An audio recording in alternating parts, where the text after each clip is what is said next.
Hello friends, Tanya here for Trinity Stamps, and today I'm going to show you how to make a tunnel card.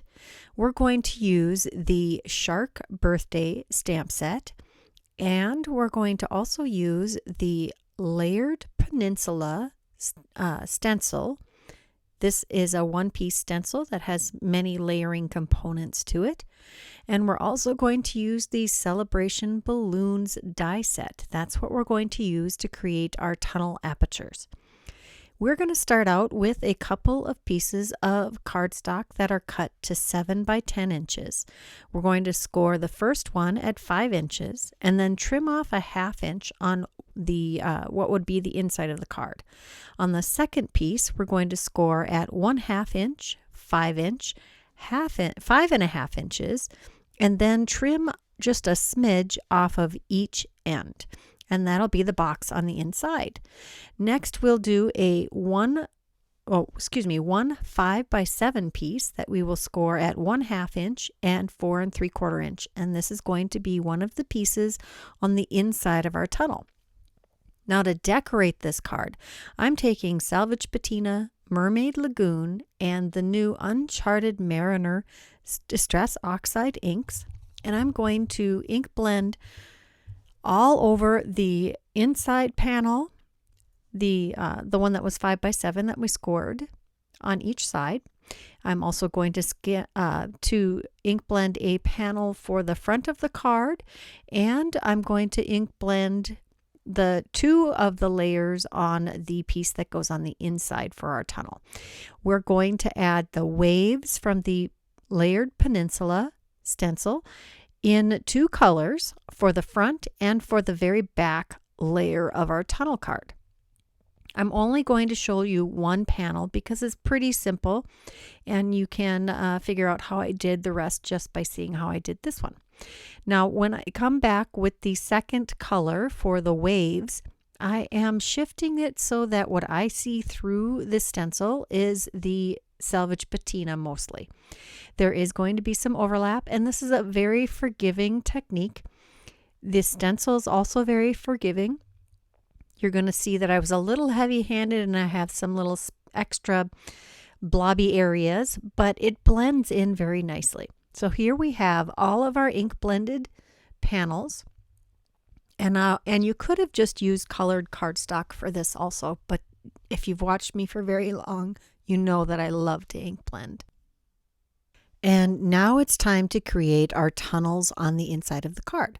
So we've got the portion that folds basically into a box, and we have the layer that goes on the inside of that I have scored a 1/4 inch on each side. And we're going to crease those parts back so we know where we need to or line up this panel on the inside. So we're going to line up our score lines for the 2 panels here and get that all nicely lined up. Since I die cut the first larger balloon, I'm going to take this smaller balloon, center it in the hole of the first layer so that this tunnel card lines up nicely. We'll die cut that second balloon aperture out. And now it's time to start putting this together. So this is the back panel that I ink blended, and it'll fold close kind of like a book. We're going to add this kind of like a page. We're going to add some glue to the inside, or to one of the folded tabs here, and in that 1/2 inch scored area on the right side of this panel or this box, we're going to glue our first edge. Next, we're going to glue this into the inside of our card panel, or excuse me, our card base. Just going to line that up with the edge of the score line on the center of the card base. And this is why it was important to trim off just a smidge on each end of that panel. Now we glue the inside tunnel piece to the other 1/2 inch tab, and then we close the add glue to that 1/2 inch tab and close the entire card base. That's the whole tunnel card construction. It is super easy. There it is. You can see the tunnel card. Now I'm just going to work it back and forth a few times to get it to fold nicely. I decided I wanted a little more definition on these layers, so I'm taking my Uncharted Mariner sponge and I'm adding a little bit of definition around the edges of these balloon layers. Just going to go quickly around both layers of that, and I know it looks terribly messy right now, but trust me, it'll look better. I found a nice piece of navy blue cardstock from my rainbow of paper scraps, and I'm adding that behind our panel here. The navy blue panel is 6 3/4 by 4 3/4, and the stenciled panel is 4 1/2 by 6 1/2, and we're going to add that to the front of our 5 by 7 card. And we are going to now move on to adding some elements for the inside. I stamped and die cut these cute little fish from the stamp set, and I'm adding some slightly dimensional eyes with this Sakura Jelly Roll black pen. We've got the gray fish and red fish, and those eyes really make a difference. I'm adding 2 layers of cardstock behind our sharky friend here because I want a little extra dimension on the front of the card. I just took some scraps of white cardstock and die cut those, and we'll adhere those together. I don't know about you, but I like my main elements to have some dimension. And this card is going to have some thickness. You're probably going to need a little extra postage if you're going to mail this. And I don't mind adding extra postage when I put all of this work into a card.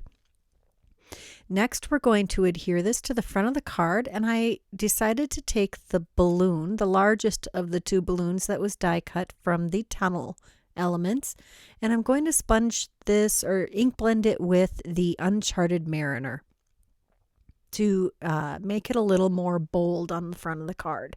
I also add a little bit of coaster blank behind the balloon to further add some separation from the background. And now I'm going to add our shark. I'm going to center him right in the middle of that balloon. I know it's kind of funny to have a shark on the balloon, but I think it works. Next, we're going to add our sentiment, which I've added some layers of dimension behind also, so that it lays nicely over the top of the balloon. Next, I have this shark that we're going to put on the inside of our card, because why not bring him to the inside? Just going to adhere him to the closest part of the tunnel. And then I'm going to add all of those adorable little fish. I just add a little bit of glue to their tails and add that to the second layer of the tunnel. And then I'm going to grab a gray one and do the same. Add some glue just to the tails and add that to the other side of the tunnel on the same layer. And I'm going to scatter these fish all over in our tunnel. It's going to be quite the school of fish here. I didn't think I was going to use all of these fish, but I think I'm left with one little tiny fish after I'm done with this card. It really brings it to life. And I chose to make gray and red fish to tie in all of the colors of this card. I did add a sentiment to the inside, so we've got Happy Birthday Chum on the front, and then Relax, I'm here for the cake on the inside. Now, if I could have found a cake stamp that fit inside here from Trinity Stamp, I absolutely would have put a little cake inside that tunnel. It would have been perfect. I just couldn't find one. If you do have one in your stash, that would be a great addition. Next, we're going to take these crystal Twilight gems and we're going to add a scattering of them across the front of the card. I really like the extra depth and fun that these bring to the outside of the card. I would not try to put them on the inside because they would add some extra weird denting to the front of your card from the back if you did that. And I think on the front is plenty. We just have gobs of fish on the inside. So that is our entire tunnel card.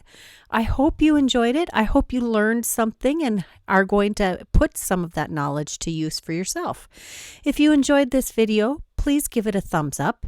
If you haven't subscribed to this channel, please do that now. If you're interested in any of the product I used today, check that description box below. It will be listed and linked there for your convenience. And here are a couple more videos we thought you might enjoy. Until next time, bye-bye.